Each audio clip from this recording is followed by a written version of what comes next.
Yes, but I really don't want to do that. Sometimes you wish you could, but on second thought, it's not too good because you don't want to look back. I always look forward to the rest of today and tomorrow. At first, the deadly intruder did not have a name. The lifestyle of some male homosexuals has triggered an epidemic of a rare form of cancer. But it quickly developed a reputation. And the deaths kept coming and coming. The fear was palpable. I was terrified of passing on HIV to someone else. But in the years that followed, it was pretty miraculous for me. So was the bravery. Because of them, I can live a healthy and happy life. Acquired immune deficiency syndrome, commonly known as AIDS, swept through the United States in the 1980s, rapidly becoming an epidemic that claimed countless lives across all walks of society. Initially misunderstood and stigmatized as a disease that only affected certain groups, HIV and AIDS quickly proved to be indiscriminate, affecting people regardless of their status, race, or sexuality. Today, we remember 27 prominent black celebrities and well-known figures who lost their lives to AIDS, honoring the legacy they left behind. Arthur Ashe, tennis legend. Arthur Robert. Ashe Jr. began his remarkable journey in tennis at the tender age of 7 in Richmond, Virginia. Ashe would go on to win 3 Grand Slam titles during his illustrious career, retiring with an impressive 818 victories. Notably, he was the first black tennis player to triumph in the US Open, the Australian Open, and Wimbledon, breaking barriers and setting new standards for the sport. Beyond his on-court success, Ashe was also the first black player selected for the US Davis Cup team in 1963, later coaching the team to 2 championships after his retirement in 1979. In 1988, Ashe's life took a tragic turn when he suddenly experienced difficulty moving his right hand. An X-ray revealed a mass on the left side of his brain, which was surgically removed. The tumor was unusual, typically found in individuals with compromised immune systems. Subsequent tests confirmed the devastating news. Arthur Ashe was HIV positive and had developed AIDS. It is believed that he contracted the virus from a blood transfusion during heart surgery in 1983, a time when blood supplies were not routinely tested for HIV. Ashe kept his diagnosis private until 1992, when a newspaper threatened to expose his condition. On April 8th of that year, Ashe held a press conference to publicly announce that he had AIDS, revealing that he had known about his condition since 1988. Arthur Ashe passed away on February 6, 1993, at the age of 49. David Cole, music innovator. David Cole, co-founder of the groundbreaking music group C+C Music Factory, was instrumental in shaping the sound of the early 1990s. The group achieved worldwide fame with hit singles like Gonna Make You Sweat and Here We Go, Let's Rock and Roll. On January 24, 1995, David Cole passed away at the age of 32.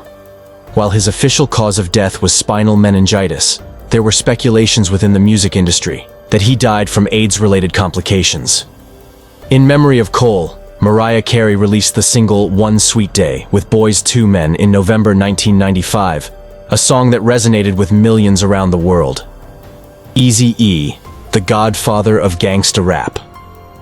Eric Wright, famously known as Eazy-E, was a founding member of the influential gangsta rap group NWA, which emerged in the late 1980s. His music was raw, unapologetic, and reflective of the struggles in urban America. In 1995, Eazy-E was rushed to Cedars-Sinai Medical Center in Los Angeles after collapsing during a music rehearsal. Comprehensive tests revealed that he was suffering from AIDS-induced pneumonia. Despite the best efforts of medical professionals, Eazy-E succumbed to the illness just a month later, on March 26, 1995. Bobby DeBarge, the voice of an era. Bobby DeBarge, lead singer of the R&B group Switch, was known for his unique falsetto and as the eldest brother in the famous DeBarge family. Tragically, Bobby's life was marred by a heroin addiction that began at the age of 15 and took a severe toll on his career and health. In 1988, he was arrested for drug trafficking and sentenced to prison. While incarcerated, Bobby developed a persistent cough and tested positive for HIV. After his release in 1993, his health rapidly declined, and he was placed in hospice care. Bobby DeBarge passed away from AIDS-related complications on August 16, 1995, at the age of 39. Kenny Green, a voice silenced too soon. Kenny Green was the lead singer of the 1990s R&B group Intro, known for their hits like Let Me Be the One, Ribbon in the Sky, and Come Inside. Discovered by the late Heavy D, Green not only sang, but also wrote and produced most of the group's songs. In 2001, while lying in a hospital bed, Kenny Green revealed during a phone interview that he had AIDS. Tragically, he passed away just 3 months later on October 1st, 2001, at the age of 32. Gene Anthony Ray, the fame that endured. Gene Anthony Ray gained fame for his role as Leroy Johnson in the 1980 film Fame and its television spin-off, which aired from 1982 to 1987. Known for his street-smart persona and dance moves, Gene was a rising star. However, in June 2003, he suffered a stroke, and 5 months later, on November 14, 2003, he passed away from complications related to the stroke. Although Gene was HIV positive at the time of his death, it remains unclear if his death was directly related to AIDS. He was 41 years old. Jermaine Stewart, A Dance to Remember. Jermaine Stewart first gained recognition in the 1980s as a dancer on the musical variety show Soul Train. He later became famous for his hit single We Don't Have to Take Our Clothes Off from his 1986 album Frantic Romantic. On March 17, 1997, Jermaine passed away due to AIDS-related complications at the age of 39. For over 17 years, his grave marker remained without a tombstone until a fan generously provided one in 2014. Alan Wiggins, a career cut short. Alan Wiggins, a promising Major League Baseball player, saw his career unravel due to a severe drug addiction. Playing for teams like the San Diego Padres and the Baltimore Orioles between 1981 and 1987, Wiggins' struggle with drugs eventually led to his suspension from the league. After his dismissal, he contracted HIV through intravenous drug use and succumbed to AIDS on January 6, 1991, weighing less than 75 pounds. He was only 32 years old. Wayne Cooper, a funk legacy. Wayne Cooper, the original lead vocalist for the funk band Cameo, was known for his powerful voice on hits like I Just Wanna Be and Why Have I Lost You. Tragically, Wayne died from AIDS-related complications on September 22, 1984, at the age of 29, leaving behind a legacy that continues to influence the funk genre. Alvin Ailey, dance visionary. Alvin Ailey, a modern dance choreographer, founded the Alvin Ailey American Dance Theater in 1958 to showcase black culture through dance. His 1960 masterpiece, Revelations, remains one of the most performed ballets worldwide. Ailey passed away from an AIDS-related illness on December 1, 1989, at the age of 58, leaving behind a rich cultural legacy that continues to inspire dancers globally. Chad Kinch, a life in transition. Chad Kinch, a professional basketball player, played for the Cleveland Cavaliers and the Dallas Mavericks from 1980 to 1981. After leaving the NBA to deal with family issues, Kinch developed a drug habit that led to his contraction of HIV. He passed away from AIDS on April 3, 1994, at the age of 35. Franklin Seals, a star in the making. Franklin Seals is remembered for his roles as Lorenzo Hollingsworth on the 1980s sitcom Amen and Dexter Stuffins on Silver Spoons. In 1987, he developed a persistent cough and was unable to work regularly during the last 3 years of his life. Franklin died from AIDS-related complications on May 14, 1990, at the age of 37, his ashes scattered in the Caribbean Sea. Howard Rollins, breaking barriers on screen. Howard Rollins' role as Captain Davenport in the 1984 hit film A Soldier's Story led to his starring role as Virgil Tibbs in the television crime drama In the Heat of the Night. Despite his success, Rollins struggled with drug addiction and legal issues, which ultimately led to his removal from the series. Diagnosed with AIDS in the fall of 1996, Howard Rollins passed away 6 weeks later. In 2006, a wax statue of Rollins was unveiled at the Senator Theater in Baltimore and is now housed at the Great Blacks in Wax Museum. Kevin Peter Hall, a giant on screen. Kevin Peter Hall, known for his roles in the 1987 science fiction film Predator and its 1990 sequel, was a towering figure both on and off screen. He also starred in the comedy Harry and the Hendersons and its subsequent television adaptation. In 1990, Hall was involved in a car accident and received a blood transfusion during surgery, after which he was diagnosed with HIV. He passed away from AIDS-related pneumonia on April 10, 1991, just shy of his 36th birthday. Gil Scott-Heron, a voice for change. Gil Scott-Heron, known for blending poetry with music to create powerful social commentary, was famous for his 1970s track, "The Revolution Will Not Be Televised." In a 2008 interview, he revealed that he had contracted HIV after years of drug and alcohol abuse. Gil Scott-Heron passed away on May 27, 2011, in a New York City hospital. The exact cause of his death remains unknown. Escarita, the rock and roll pioneer.